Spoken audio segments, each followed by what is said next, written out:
بسم اللہ الرحمن الرحیم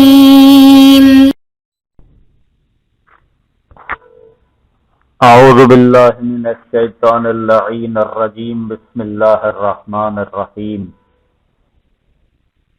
نحمده ونصلی علی رسولہ الکریم وآلہ الاطہار۔ عزیز طلاب اکرام، کتاب توضیح المسائل کے اسباق ہم مسلسل پڑھ رہے ہیں، جن اسباق میں سے آج ہم 37واں سبق شروع کر رہے ہیں۔ کتاب توضیح المسائل احکام دینیہ کے حوالے سے ہم مسلسل پڑھ رہے ہیں کہ دین کے احکام کو کس طرح جاننا چاہیے اور کس طرح پہچاننا چاہیے۔ اس کے عنوانات کافی ہم پڑھ کر آئے ہیں۔ ابھی ان عنوانات میں سے ہم زکوٰۃ کی بحث کر رہے ہیں، اور اسی کو آگے بڑھاتے ہوئے ہم مسائل میں آتے ہیں۔ مسئلہ نمبر 1817، سونے اور چاندی کے سکے جن میں معمول سے زیادہ دوسری دھات کی آمیزش ہو، اگر انہیں چاندی اور سونے کے سکے کہا جاتا ہو تو اس صورت میں جب وہ نصاب کی حد تک پہنچ جائیں ان پر زکوٰۃ واجب ہے۔ سب سے پہلی بات تو یہ کہ سونا اور چاندی ان کا بالکل ہی خالص ملنا کافی مشکل بات ہے، اس وجہ سے کہ ایک بات تو یہ کہ یہ کان سے ملتے ہیں، اور اس میں دوسری چیزیں بھی کچھ شامل ہوتی ہیں۔ دوسری بات یہ کہ جب ان کو صاف کیا جاتا ہے تو یہ بالکل خالصتاً صاف ہونا کافی مشکل چیز ہے، اور اس کے ذریعے کیمیکلز وغیرہ جو ہیں ان کے ذریعے سے ان کو صاف کیا جاتا ہے، تو کچھ آمیزش دوسری چیزوں کی بھی اس میں شامل ہو جاتی ہے۔ البتہ پرانے زمانے میں یہ کچھ خالص بھی، کافی حد تک خالص بھی ملتے تھے۔ البتہ ایسا بھی نہیں ہے کہ وہ خالص اتنے بھی نہ ہو کہ ان کو سونا یا چاندی نہ کہا جا سکے، نہیں، بلکہ ایسے ہیں جن کو جو سونا اور چاندی ہے اس میں معمولی آمیزش ہر صورت میں ہوتی ہے۔ البتہ یہاں پر جو مسئلہ بیان کر رہے ہیں وہ یہ ہے کہ سونے اور چاندی کے سکے جن میں معمول سے زیادہ دوسری دھات کی آمیزش ہو، یعنی کہ معمولی تو ہوتی ہے، لیکن اگر سونے اور چاندی کے سکے ایسے کہ جن میں حد سے زیادہ، معمول سے زیادہ اگر دوسری دھات یعنی مثلا لوہا یا تانبا یا وغیرہ وغیرہ ان کی آمیزش اگر ہو، اگر انہیں چاندی اور سونے کے سکے کہا جاتا ہو تو اس صورت میں جب وہ نصاب کی حد تک پہنچ جائیں ان پر زکوٰۃ واجب ہے۔ اب یہاں پر کہہ رہے ہیں کہ آمیزش معمولی تو ہوتی ہے، اگر ان کے اندر کوئی معمول سے زیادہ بھی ہو آمیزش، تب بھی اگر انہیں سونے اور چاندی کے سکے کہا جائے تو کوئی حرج نہیں ہے، ان پر اگر وہ نصاب تک پہنچ جائیں تو ان پر زکوٰۃ واجب ہوگی۔ یعنی اگر آمیزش موجود ہو لیکن عرف عام میں کیونکہ انہیں سونے اور چاندی کے سکے کہا جا رہا ہے تو اس صورت میں اس پر زکوٰۃ واجب ہوگی۔ ایسا نہیں ہے کہ اس تھوڑی سی آمیزش کی وجہ سے ہم جس کی وجہ سے اس کا نام بھی نہیں بدل رہا بلکہ اسے سونے اور چاندی کے سکے بھی کہا جا رہا ہے، اس تھوڑی سی آمیزش کی وجہ سے ہم کہیں کہ یہ خالص نہیں ہے اور اس پر زکوٰۃ نہیں ہوگی، ایسا نہیں ہے۔ اگرچہ ان کا خالص حصہ نصاب کی حد تک نہ پہنچے، لیکن اگر انہیں سونے اور چاندی کے سکے نہ کہا جاتا ہو، اچھا یہ جو ہے پہلے کے ساتھ تعلق رکھتا ہے کہ اگرچہ ان کا خالص حصہ نصاب کی حد تک نہ پہنچے، یعنی کہ فرض کریں کہ جو اس میں آمیزش تھوڑی سی ملی ہوئی ہے اگر اس سے نکال لی جائے تو وہ شاید نصاب تک نہ پہنچے، لیکن کیونکہ عرف عام میں انہیں سونا اور چاندی کہا جا رہا ہے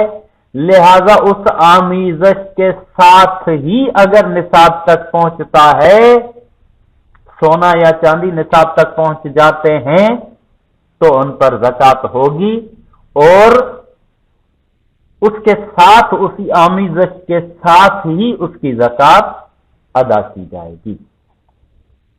یہاں پر آتے ہیں کہ دوسرا حصہ، دوسری صورت، لیکن اگر انہیں سونے اور چاندی کے سکے نہ کہا جاتا ہو، کرے کہ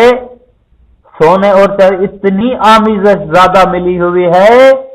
کہ عرف عام میں کہتے ہیں کہ یہ سونے کے سکے تو نہیں ہیں، یہ چاندی کے سکے نہیں ہیں، تو کہہ رہے کہ خواہ ان کا خالص حصہ نصاب کی حد تک پہنچ بھی جائے ان پر زکوٰۃ واجب نہیں ہے۔ دیکھیں کہ عرف عام کتنی اہمیت رکھتا ہے، کہہ رہے کہ اگر انہیں سونے کے سکے نہ کہا جائے ملاوٹ کی وجہ سے، لیکن اگر ان کو صاف کر کے ان کی خالص سونا اور چاندی نکالا جائے وہ نصاب کی حد تک پہنچ بھی جائے، لیکن کیونکہ انہیں سونے کے سکے نہیں کہا جا رہا اور اس کے اندر ملاوٹ اور آمیزش دوسری دھات کی ہے، اس وجہ سے وہ اگر ان کا خالص حصہ اگر نصاب تک پہنچ بھی جائے تب بھی اس پر زکوٰۃ واجب نہیں ہے۔ یعنی بالکل پہلے کا الٹ کہ اگر عرف عام کہتی ہے کہ یہ سونے کا سکہ ہے، چاندی کا سکہ ہے، اگرچہ وہ نصاب کی حد تک نہ پہنچے تب بھی زکوٰۃ ہے، اگر عرف عام کہتی ہے کہ یہ سونے اور چاندی کے سکے نہیں ہیں، اگرچہ ان کا خالص حصہ نصاب کی حد تک پہنچ جائے تب بھی اس پر زکوٰۃ واجب نہیں ہے۔ اب آ جائیے مسئلہ نمبر 1871۔ جس شخص کے پاس سونے اور چاندی کے سکے ہوں اگر ان میں دوسری دھات کی آمیزش معمول کے مطابق ہو تو اگر وہ شخص ان کی زکوٰۃ سونے اور چاندی کے ایسے سکوں میں دے جن میں دوسری دھات کی آمیزش معمول سے زیادہ ہو، یا ایسے سکوں میں دے جو سونے اور چاندی کے بنے ہوئے نہ ہوں لیکن یہ سکے اتنی مقدار میں ہوں کہ ان کی قیمت اس زکوٰۃ کی قیمت کے برابر ہو جو اس پر واجب ہو گئی ہے، تو اس میں کوئی حرج نہیں ہے۔ اس سے ذرا غور کریں، کہہ رہے ہیں کہ ایک شخص ہے کہ جس کے پاس سونے اور چاندی کے سکے ہیں اور اس میں دوسری دھات جو ہے وہ معمول کے مطابق ہے، یعنی جتنی عموماً ہوا کرتی ہے، اس سے زیادہ خالص ہونا تو کافی امکان کم لگتے ہیں، اور اس پر اور عرف عام بھی یہی کہتا ہے کہ اگر معمولاً ہو تو اسے سونے اور چاندی کے سکے کہا جاتا ہے، جیسے کہ ہم گزشتہ مسئلے میں بحث پر کرائے ہیں۔ ایسی معمولی جو ہے وہ اس میں آمیزش موجود ہے دھات کی، تو اگر وہ شخص ان کی زکوٰۃ سونے اور چاندی کے ایسے سکوں میں دے جن میں دوسری دھات کی آمیزش معمول سے زیادہ ہو، کہہ رہے کہ اس میں معمول کے مطابق دھات ہے، اس پر زکوٰۃ واجب ہو گئی، نصاب تک پہنچ گئے، اس نے اس میں زکوٰۃ ادا کرنے کے لیے کیا کیا کہ ایسے سونے اور چاندی کے سکوں کے ذریعے سے ادا کی زکوٰۃ جس میں آمیزش معمول سے زیادہ ہے، تو کیا اس کا یہ زکوٰۃ ادا کرنا ایسے سکوں کے ذریعے سے جس میں معمول سے زیادہ آمیزش ہے صحیح ہے؟ ایک صورت یہ ہے، یا ایسے سکوں میں دے جو سونے اور چاندی کے بنے ہوئے ہی نہ ہوں، مثلا زکوٰۃ واجب ہوئی تھی سونے اور چاندی پر، لیکن اس نے جو عام روپے ہیں یا ایسے سکے ہیں جو مثلا اسٹیل کے بنے ہوتے ہیں یا تانبے کے بنے ہوتے ہیں، اگر ایسے سکوں سے زکوٰۃ دے، دوسری صورت یہ ہے یا تو ایسے سونے اور چاندی کے سکوں سے دے جس میں آمیزش زیادہ ہے، یا تو ایسے سونے اور چاندی کے ایسے سکوں سے دے جو سونے اور چاندی کے ہیں ہی نہیں، تو کیا ان کی زکوٰۃ صحیح ہوگی؟ کہہ رہے ہیں کہ لیکن یہ سکے اتنی مقدار میں ہوں کہ ان کی قیمت اس زکوٰۃ کی قیمت کے برابر ہو جو اس پر واجب ہو گئی ہے۔ یہاں پر غور کریں، کہہ رہے ہیں کہ چاہے ایسے سکوں سے دے جس میں آمیزش معمول سے زیادہ ہو، چاہے ایسے سکوں سے دے جو سونے اور چاندی کے بنے ہوئے ہی نہ ہوں، ان کی زکوٰۃ صحیح ہو سکتی ہے، لیکن ایک صورت میں، ایک شرط کے ساتھ۔ کون سی شرط کے ساتھ؟ شرط یہ ہے کہ اگر ان کی قیمت اس قیمت کے برابر ہو جائے جتنی زکوٰۃ اس پر واجب ہوئی ہے۔ مثلا مثال لے لیتے ہیں، اس پر ایسے سکوں پر زکوٰۃ واجب ہوئی ہے کہ جس میں آمیزش معمول کے مطابق ہوتی ہے، اور جتنی اس پر زکوٰۃ واجب ہوئی ہے، مثلا اس زکوٰۃ کی قیمت بنتی ہے 50,000، مثلا فرض کر رہے ہیں، اس زکوٰۃ جو اسے ادا کرنی ہے، جو سکے اسے اصلی سکے ادا کرنے ہیں، ان کی قیمت بنتی ہے 50,000 روپیہ۔ اب اس کے پاس ایسے سکے موجود ہیں سونے اور چاندی کے جس میں آمیزش زیادہ ہے، اگر وہ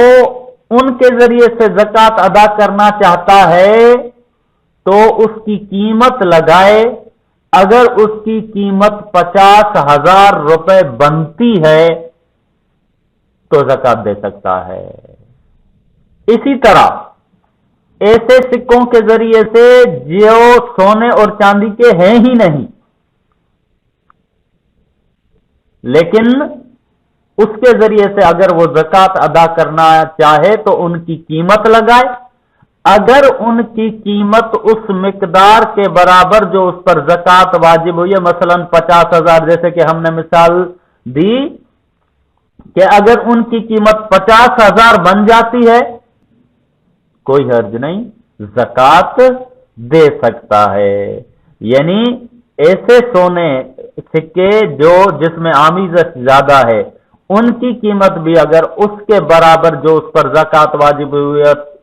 ہو جائے تب بھی دے سکتا ہے، اور اگر سونے چاندی کے نہ ہو ان کی قیمت بھی اگر اس کے برابر جو کی زکات اس پر واجبی ہے اس پر کے برابر ہو جائے تب بھی زکات دے سکتا ہے. تو کہہ رہے ہیں کہ اس میں کوئی حرج نہیں ہے، یعنی اس کی قیمت زکات کی قیمت کے برابر ہو جائے. زکات تھی 50,000، اس کی قیمت بھی بنتی ہے 50,000، ان کی قیمت بھی بنتی ہے 50,000، تو اس میں کوئی حرج نہیں ہے، اس کے ذریعے سے زکات ادا کر سکتا ہے. آج ہمارا ٹاپک سونا اور چاندی جو ہے وہ اختتام تک پہنچا، اور انشاءاللہ ہم دوسرے درس میں گائے، بیڑ، بکری ان کی زکات کے حوالے سے گفتگو شروع کریں گے، اور تفصیلاً ان کے بھی مسائل ہم بیان کریں گے انشاءاللہ. وصلی اللہ علیہ وآلہ وسلم.